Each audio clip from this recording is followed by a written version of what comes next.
ओम कृष्णाय वासुदेवाय हरे परमात्मने प्रातः कलश नाशाय गोविंदाय नमो नमः। लक्ष्मीपति विष्णु भगवान की जय। हरे कृष्ण। ओम नमो भगवते वासुदेवाय नमः। जय श्री गणेशाय नमः। जय श्री कृष्णा। राधे राधे। प्रिय भक्तगणों, आज हम सभी कामदा एकादशी की पावन कथा का श्रवण करेंगे।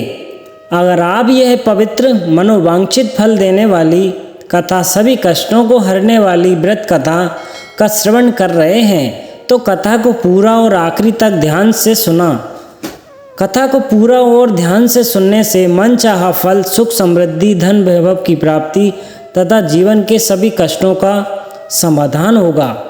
आप व्रत और कथा को अपने मोबाइल पर सबसे पहले पाना चाहते हैं, चैनल को सब्सक्राइब करके वीडियो को लाइक और शेयर जरूर कर लीजिए। तो कथा को पूरा और आखिरी तक ध्यान से सुने। कथा को पूरा और ध्यान से सुनने से आपको सभी मनोकामनाएं पूर्ण होंगी। इस वीडियो में कथा की पवित्र विधि, मुहूर्त और महत्व भी बताएंगे। सर्वप्रथम हम कथा का श्रवण कर रहे हैं। कथा इस प्रकार है। धर्मराज युधिष्ठिर कहने लगे कि हे भगवान, मैं आपको कोटि कोटि नमस्कार करता हूँ। अब आप कृपा करके चैत्र शुक्ल एकादशी का महात्म्य कहिए। श्री कृष्ण कहने लगे कि हे धर्मराज, यही प्रश्न एक समय राजा दिलीप ने गुरु वशिष्ठ जी से किया था और जो समाधान उन्होंने किया वो सब मैं तुमसे कहता हूँ। प्राचीन काल में भोगीपुर नामक एक नगर था। वहाँ पर अनेक ऐश्वर्यों से युक्त पुंडरीक नाम का एक राजा राज्य करता था। भोगीपुर नगर में अनेक अप्सराएं, किन्नर तथा गंधर्व वास करते थे। उनमें से एक जगह ललिता और ललित नाम के दो स्त्री पुरुष अत्यंत वैभवशाली घर में निवास करते थे। उन दोनों में अत्यंत स्नेह था, यहाँ तक कि अलग अलग हो जाने पर दोनों व्याकुल हो जाते थे। एक समय पुंडरीक की सभा में अन्य गंधर्वों सहित ललित भी गान कर रहा था। गाते गाते उसको अपनी प्रिय ललिता का ध्यान आ गया और उसका स्वर भंग होने के कारण गाने का स्वरूप बिगड़ गया। ललित के मन में भाव जानकर फारकोट नामक नाग ने पद भंग होने का कारण राजा से कह दिया। तब पुंडरीक ने क्रोधपूर्वक कहा कि तू मेरे सामने गाता हुआ अपनी स्त्री का स्मरण कर रहा है, अतः तू कच्चा मांस और मनुष्यों को खाने वाला राक्षस बनकर अपने किए कर्म का फल भोग। पुंडरीक के श्राप से ललित उसी क्षण महाकाय विशाल राक्षस हो गया। उसका मुख अत्यंत भयंकर, नेत्र सूर्य चंद्रमा की तरह प्रदीप्त तथा मुख से अग्नि निकलने लगी। उसकी नाक पर्वत की कंदरा के समान विशाल हो गई और गर्दन पर्वत के समान लगने लगी। सिर के बाल पर्वतों पर खड़े हुए वृक्षों के समान लगने लगे तथा भुजाएं अत्यंत लंबी हो गई। कुल मिलाकर उसका शरीर 8 योजन के विस्तार में हो गया। इस प्रकार राक्षस होकर वह अनेक प्रकार के दुख भोगने लगा। जब उसकी प्रियतमा ललिता को यह वृत्तांत मालूम हुआ तो उसे अत्यंत खेद हुआ और वह अपने पति के उद्धार का यत्न सोचने लगी।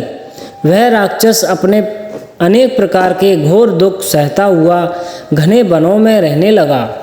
उसकी स्त्री उसके पीछे पीछे जाती और विलाप करती रहती। एक बार ललिता अपने पति के पीछे घूमती घूमती विंध्याचल पर्वत पर पहुंच गई, जहां पर श्रृंगी ऋषि का आश्रम था। ललिता शीघ्र ही श्रृंगी ऋषि के आश्रम में गई और वहां जाकर विनीत भाव से प्रार्थना करने लगी।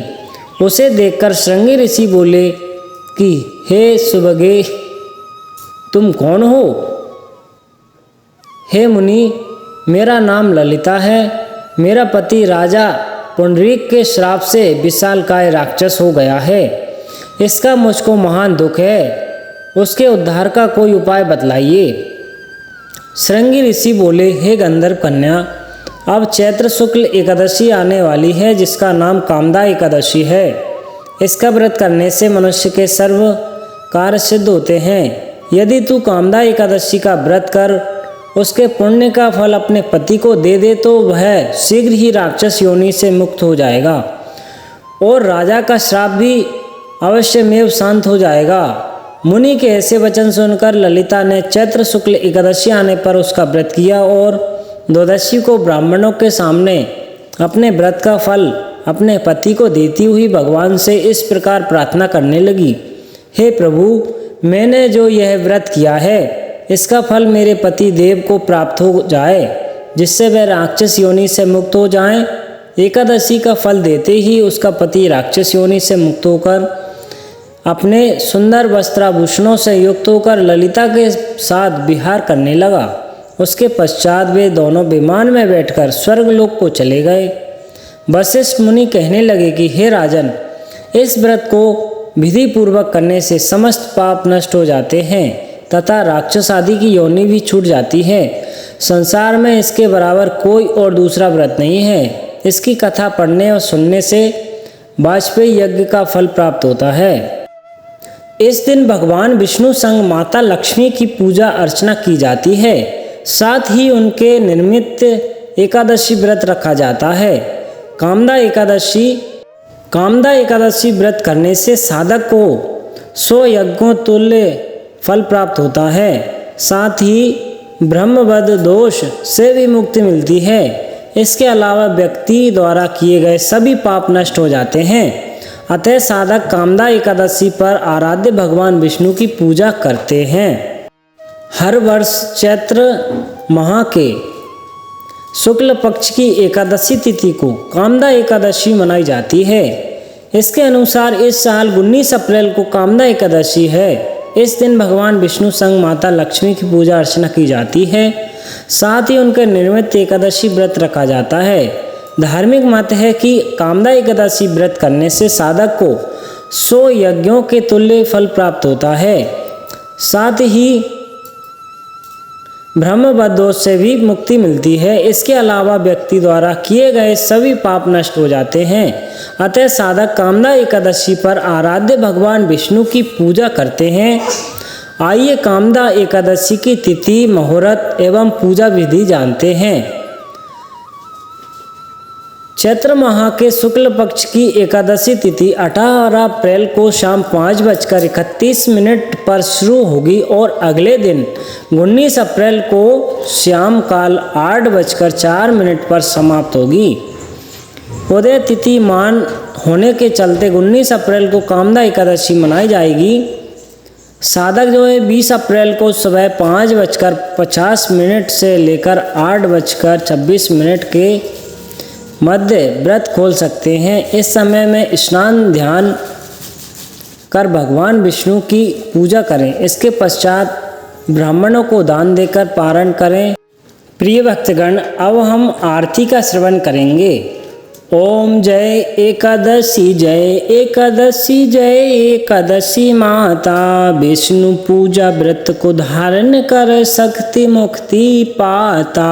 ओम जय एकादशी, जय एकादशी माता, तेरे नाम गिनाऊं देवी भक्ति प्रदान करनी, गण गौरव की देने वाली माता, शास्त्रों में बरनी, मार्गशीर्ष के कृष्ण पक्ष की उत्पन्ना, विश्व तारिणी जननी, शुक्ल पक्ष में हुई मोक्षदा मुक्तिदाता वन आई। ओम जय एकादशी माता, पोष कृष्ण पक्ष की सफला नामक है, शुक्ल पक्ष में होए पुत्रदा आनंद अधिक रहे, नाम षट तिला माघ मास में कृष्ण पक्ष आवे, शुक्ल पक्ष में जय कहावे, विजय सदा पावे, विजया फाल्गुन कृष्ण पक्ष में शुक्ला आम्ल की एकादशी,